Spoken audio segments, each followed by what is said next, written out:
Imagine you wake up one morning and someone slides a folder across the table to you. Inside that folder is the deed to a federal correctional facility, 1,200 beds, razor wire fences that stretch a quarter-mile in every direction, a cafeteria that feeds 1,500 people 3 times a day, guard towers, security cameras, an infirmary, a law library. And somewhere in the fine print, a government contract that guarantees you a payment for every single human being that sleeps behind those walls tonight. You don't even have to find the customers.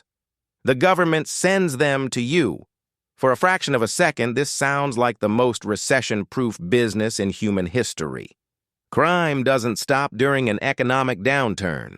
Courts don't close during a recession. Sentences don't get shorter because the stock market crashes. You have a captive client base, and I mean that literally, that the government is legally obligated to house somewhere. And you, the entrepreneur, have just become that somewhere. But before you start imagining private jets and shareholder dividends, let's talk about what's actually inside that folder.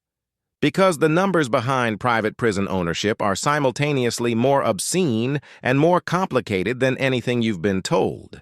The private prison industry in the United States generates roughly $7 billion in annual revenue. The 2 largest players, CoreCivic and GEO Group, collectively manage over 130,000 inmates across more than 120 facilities. On paper, these are publicly traded real estate investment trusts, not prison companies, real estate companies. That distinction is not an accident. It is the foundation of the entire financial architecture. And we'll get back to that. But first, how do you even get in the door? The barrier to entry in private corrections is not a store you open on a Tuesday. You are not buying a franchise. You are entering one of the most heavily regulated, politically sensitive, and contractually complex industries on the planet. The average cost to build a new private correctional facility from the ground up in the United States sits between $150 and $400 million, depending on security level, state, and capacity. That's before a single inmate walks through the door. That's before you've hired a single guard.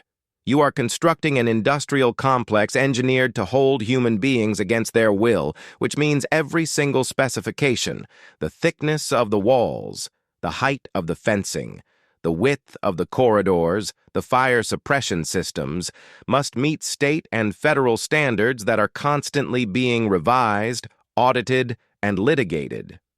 And getting the actual contract? That's where the real game begins. Private prison operators don't just submit a bid like a catering company pitching a luncheon. They spend millions on lobbying. CoreCivic alone has spent tens of millions of dollars in federal and state lobbying over the past 2 decades. The American Legislative Exchange Council, ALEC, a nonprofit that writes model legislation and distributes it to state lawmakers, has historically had private prison companies as major funders and members. They weren't writing customer complaints. They were writing sentencing guidelines. You need relationships with corrections departments, Department of Justice officials, state legislators, and federal procurement officers. You need to be the right kind of company in the right kind of political climate. When the Obama administration moved to phase out private federal prisons in 2016, after a Justice Department report cited safety and security concerns, GEO Group and CoreCivic stock dropped immediately. When the Trump administration reversed that policy in 2017, their stock climbed back up. Your entire revenue model is one executive order away from collapse. That is your first hidden cost. Not construction, not staff, political survival. Now let's talk about what it actually costs to run this thing every single day. The most significant ongoing expense in a private prison is staff. Corrections officers are not unskilled labor. They work in one of the most dangerous and psychologically demanding environments in any industry. They manage populations that include violent offenders, people with severe mental illness, people in gang structures with sophisticated internal hierarchies, and people who have nothing to lose. The turnover rate at private prisons is notoriously high. often exceeding 40 to 50% annually. That means you're constantly recruiting, screening, hiring, and training new officers. Each hire costs between $5,000 and $15,000 when you factor in background checks, academy training, uniforms, and the productivity loss while new officers shadow experienced staff. At a facility of 1,500 inmates, you might employ 300 to 400 full-time staff across all functions: security, medical, food service, administration, maintenance, programming. At an average annual salary of around $38,000 to $45,000 for a corrections officer, you're looking at a staff payroll that can easily exceed $14 million per year before overtime, benefits, and liability insurance. And liability insurance is not a rounding error. When an inmate is injured, when a guard uses excessive force, when a suicide occurs that a lawsuit argues could have been prevented, when a riot damages the facility. Every one of those events is not just a human tragedy, it's a legal invoice. Major private prison operators have paid out hundreds of millions of dollars in settlements over the past 30 years. In 2016, a federal court found that the GEO Group's facility in Tacoma, Washington, had illegally underpaid inmates for labor, forced labor at $1-a-day wages, and a settlement was eventually reached. The legal department at a large private prison company is not a small back office. It is a core operational function. Then there's healthcare. This is the category that quietly bleeds private prison operators dry. The incarcerated population has disproportionately high rates of chronic disease, mental illness, substance use disorders, and untreated conditions that were already advanced by the time of incarceration. HIV rates, hepatitis C rates, diabetes, hypertension, serious mental illness, all significantly higher than in the general population. You are legally obligated to provide constitutionally adequate health care under the Eighth Amendment. Failing to do so opens you to federal civil rights litigation, but providing it is expensive. The average annual health care cost per inmate in American prisons ranges from $5,000 to over $20,000, depending on the population and the state. For a 1,500-bed facility, you could be looking at anywhere from $7 to $30 million per year in health care costs alone. And those costs are rising. The aging prison population is accelerating this trend dramatically. An inmate over 55 costs roughly 3 to 4 times more to house medically than a younger inmate. You can't evict them. You can't cut their prescription. You can't close the infirmary. The liability is permanent and growing. Food, water, utilities. This is not a hotel with variable occupancy and flexible costs. You are feeding, hydrating, and maintaining temperature for every single human being in that facility every single day of the year. A prison cafeteria serving 3 meals a day to 1,500 people goes through enormous volumes of food. Federal standards require a minimum caloric intake, and the food must meet nutritional guidelines or you face inspection violations. Food service contracts at large facilities can run between $15 and $25 per inmate per day, which means your food budget alone is potentially $8 to $14 million annually. Utilities in a facility that runs 24 hours a day, 365 days a year, lighting, HVAC, laundry, hot water, surveillance systems, electronic door controls are not modest. Energy costs at large correctional facilities routinely exceed $1 million per year and can approach several million for maximum security operations. Now let's get to the part that no one wants to say out loud. The government pays you per bed, per night, per body. The core of the private prison revenue model is the per diem, a daily rate paid by the contracting government agency for each inmate in your custody. Federal contracts with the Bureau of Prisons currently pay private operators in the range of $55 to $85 per inmate per day, though specialized facilities, immigration detention centers, minimum security camps, substance abuse treatment facilities command different rates. Some state contracts exceed $100 per day per bed. At $70 per day per inmate, a 1,500-bed facility generates about $38 million in annual revenue. That sounds healthy. But remember your cost structure. Here is the mechanism that makes it actually work as a business: minimum occupancy guarantees. Private prison contracts often include what are euphemistically called lockup quotas or bed guarantees, clauses requiring that the government maintain a minimum occupancy level, typically 80, 85, or even 90%, or pay for the empty beds anyway.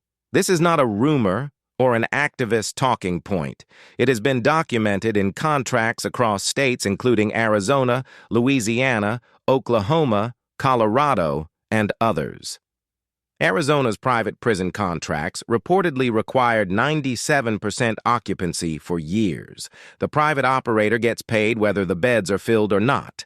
The risk of an empty cell is transferred entirely to the taxpayer. This is the single most important financial lever in the industry. You are not a hotel operator nervously watching occupancy rates and adjusting prices. You are a guaranteed income infrastructure operator whose revenue floor is contractually protected by the government. Then there's the REIT structure. And this is where it gets genuinely elegant from a financial engineering standpoint. CoreCivic converted to a real estate investment trust in 2013. GEO Group did the same. As REITs, these companies are legally required to distribute at least 90% of their taxable income to shareholders as dividends. But in exchange, they pay virtually no federal corporate income tax. The prisons themselves are classified as real property. The inmates are, in the legal structure of the company, the tenants generating rental income. The government contract is the lease. The entire operation is restructured as a real estate portfolio. This classification unlocks preferential tax treatment, allows institutional investors to hold the companies in standard real estate portfolios, and provides a predictable dividend yield that makes them attractive to income-seeking investors. For years, CoreCivic and GEO Group were among the highest-yielding REITs on the market, paying annual dividends that sometimes approached double digits. Beyond the per diem, there are secondary revenue streams that the public almost never discusses. Commissary operations, the prison store where inmates can purchase snacks, hygiene products, and other items, generate significant margins.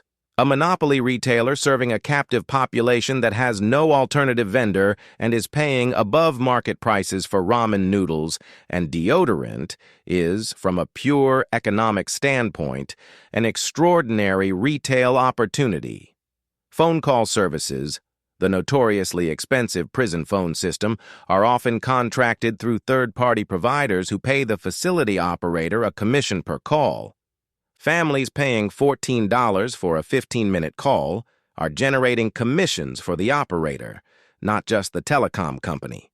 Medical co-pays, where inmates are charged a small fee for medical visits, generate additional revenue while simultaneously discouraging overuse of healthcare resources, which critics argue has led to delayed treatment and preventable deaths.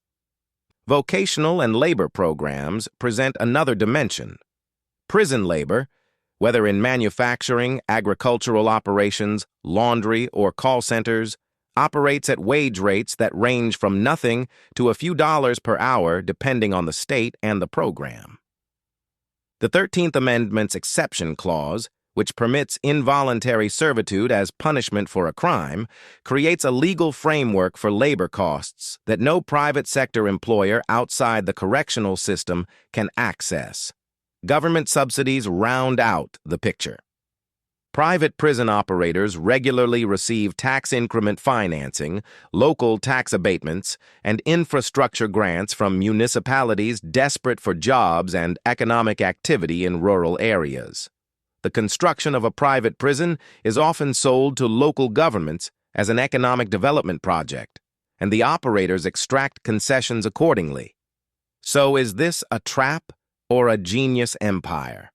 The honest answer is that it depends entirely on your political risk tolerance and your moral framework. From a pure financial engineering standpoint, the private prison business model is one of the most defensively structured revenue streams ever constructed. Guaranteed occupancy, government-backed per diem, REIT tax treatment, captive secondary markets, infrastructure subsidies, labor at pennies on the dollar. For 2 decades, CoreCivic and GEO Group delivered consistent returns to institutional investors who never asked what was happening inside the walls. But the political floor can collapse overnight.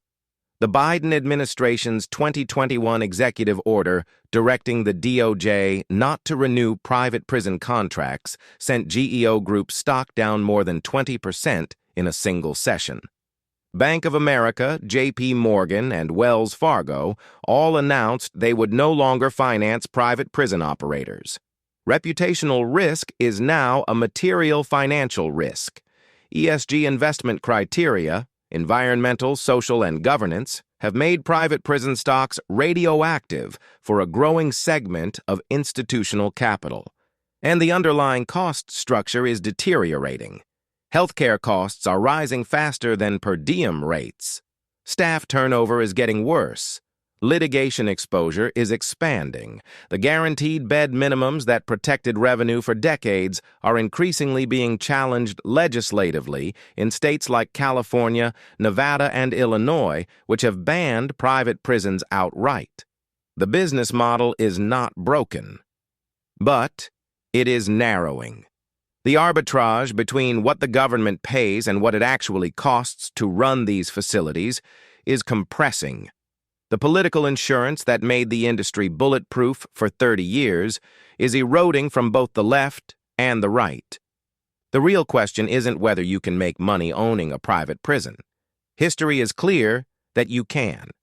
The real question is whether a business whose profitability depends structurally on incarceration rates, minimum occupancy mandates, and political access is the kind of empire you actually want to build.